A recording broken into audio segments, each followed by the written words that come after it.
Hi నమస్తే from the amateur ఛానల్కి స్వాగతం.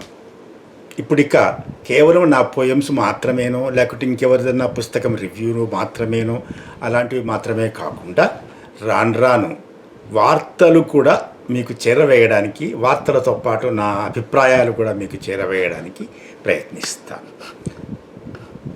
అందులో భాగంగా బహుశా నేను ఎంచుకోబోయేది చాలా రోజులుగా నేను ఆసక్తిగా గమనిస్తున్న యుక్రెయిన్ రష్యా వార్. అది వార్ కాదని రష్యా అంటుంది, కానీ వారే. ఎందుకంటే రష్యా యుద్ధం చేస్తున్నది యుక్రెయిన్తో కాదు, ఐరోపాతో, యూరోపియన్ యూనియన్తో. మొన్నటిదాకా యూరోపియన్ యూనియన్ మాత్రమే కాదు, నాటోతో. నాటోలో అమెరికా కూడా ఒకటి. ఇప్పుడు అమెరికా కాస్త వెనక్కి అడుగు వేసినట్టు కనిపిస్తున్నది. నాటో డిస్బ్యాండ్ కాలేదు. యూరోపియన్ యూనియన్ నాటోగా సైన్యాలు మోహరించడం ఆగిపోలేదు. ఇప్పటికీ నిజం చెప్పాలంటే యుక్రెయిన్ ఏమి యుద్ధం చేయట్లేదు, చేస్తున్నది యూరోపియన్ యూనియనే. యుక్రెయిన్ ఆయుధాలేమీ రష్యా మీద పడటం లేదు, రష్యా మీద పడుతున్నవి యూరోపియన్ యూనియన్ ఆయుధాలే. ఈ కారణంగానే ఎవరిని ఓడించని పరిస్థితి ఇవాళ యుక్రెయిన్ రష్యా మధ్య ఉంది. యూరోపియన్ యూనియన్ సరఫరా చేయగలిగిన ఆయుధాలన్నింటినీ రష్యా పరాస్తం చేయగలుగుతుందా, ఓడించగలుగుతుందా? వాటిని యూరోపియన్ యూనియన్ ఆయుధాలు లేని ప్రాంతంగా మార్చగలుగుతుందా? ఆయుధాలు నిండుకుండా ప్రాంతంగా మార్చగలుగుతుందా? That's impossible. ఆ మాటకు వస్తే ఆ పని యూరోపియన్ యూనియన్ కూడా రష్యాని చేయలేదు. చేయగలిగితే ఎప్పుడో చేసేది. వలసల మీద ఆధారపడటం అలవాటైన వాళ్ళు కదా. బలవంతంగా వలసల్ని ఆక్రమించి, ఓడించి, చంపి, అది ఇప్పటికీ ఉంది ఇజ్రాయెల్ రూపంలో.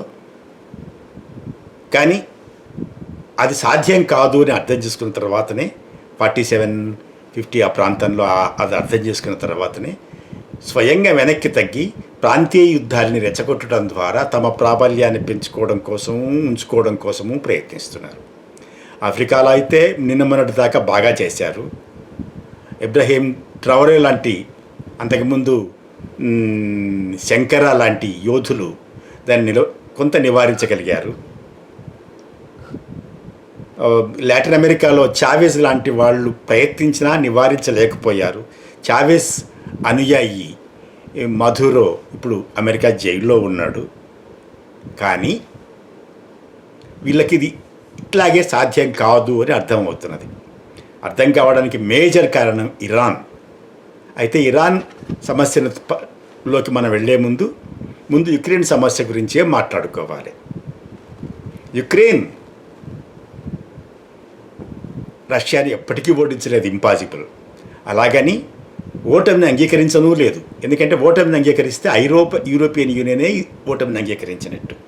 ఇక ఇంకెప్పుడు ఎవరికి సహాయంగా యూరోపియన్ యూనియన్ కానీ నాటో కానీ వెళ్ళడానికి అవకాశం ఉండనట్టు.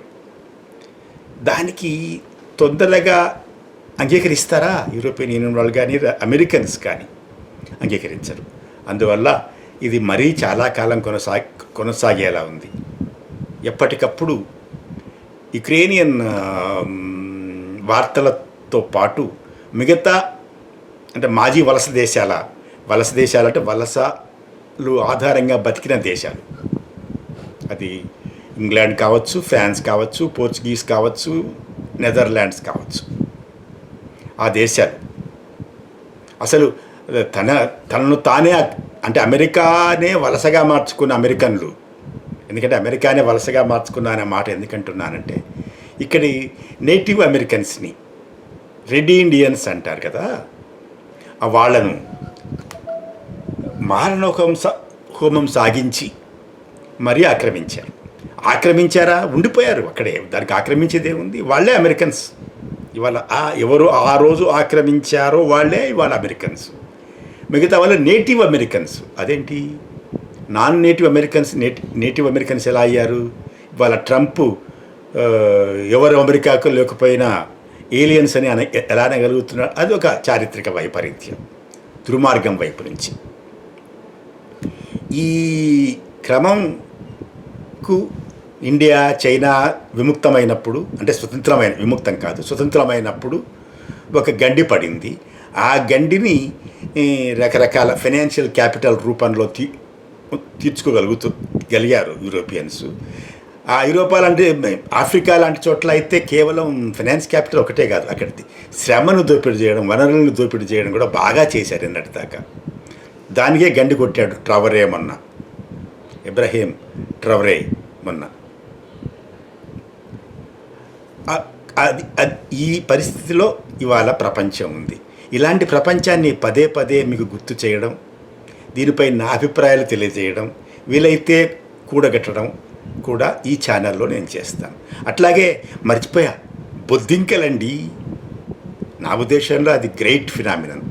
నెక్స్ట్ ఛానల్స్లో నేను ఈ బొద్దింకల గురించి కూడా మాట్లాడతాను. నిజానికి బొద్దింకల గురించి మాట్లాడడం అంటే 1960s సర్బాన్ యూనివర్సిటీలో బయలుదేరి ప్రపంచవ్యాప్తమైన ఒక ఉద్యమం గురించి మాట్లాడటం. అదే నక్సల్బరీ ఉద్యమానికి కూడా తల్లి వేరు. సరేనా? ఇట్లాంటి వాటిల్లోకి మనం ఇక ముందు వెళ్దాం. ఇప్పుడు మాత్రం ఒక చిన్ని పొయం, ప్రతిసారి ఒక చిన్నదో పెద్దదో పొయం చూడడానికి ప్రయత్నిస్తాను ఉపన్యాసం తర్వాత. పొయం నీతి. ఏది నీతి? నీతి, దుర్నీతి గురించి మాట్లాడటం లేదు నేను, మంచి నీతి గురించి మాట్లాడట్లేదు, నీతి గురించే మాట్లాడుతున్నాను.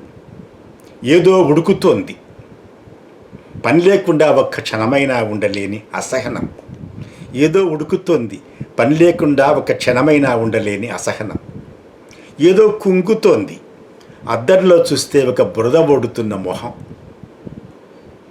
ఏదో కుంగుతోంది, అద్దంలో చూస్తే బురద ఓడుతున్న మొహం. ఏదో రగులుతోంది, బూడిదగా రాలుతున్న అడవి చెట్ల కొమ్మలు. ఏదో పొంగుతోంది, వీరావేశం అనుకున్నది వట్టి మూర్ఛరోగమేనా?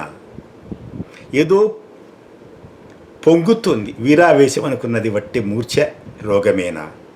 ఏదో అడుగుతోంది, నటనలు సరే, నాటక ఫలశ్రుతి ఏమిటి ఎవరికని?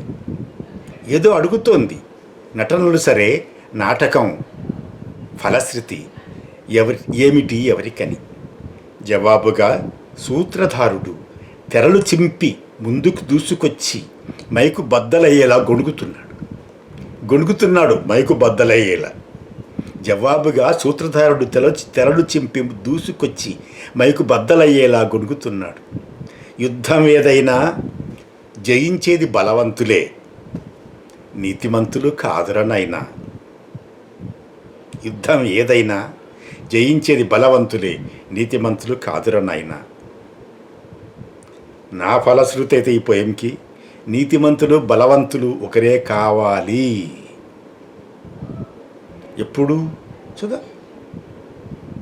జూన్ 19, 2025 ఈ పొయం రాసింది, చదివింది కూడా జూన్ 19, 2026. సారీ 25 అన్నా, జూన్ 19, 2026. Thank you, bye.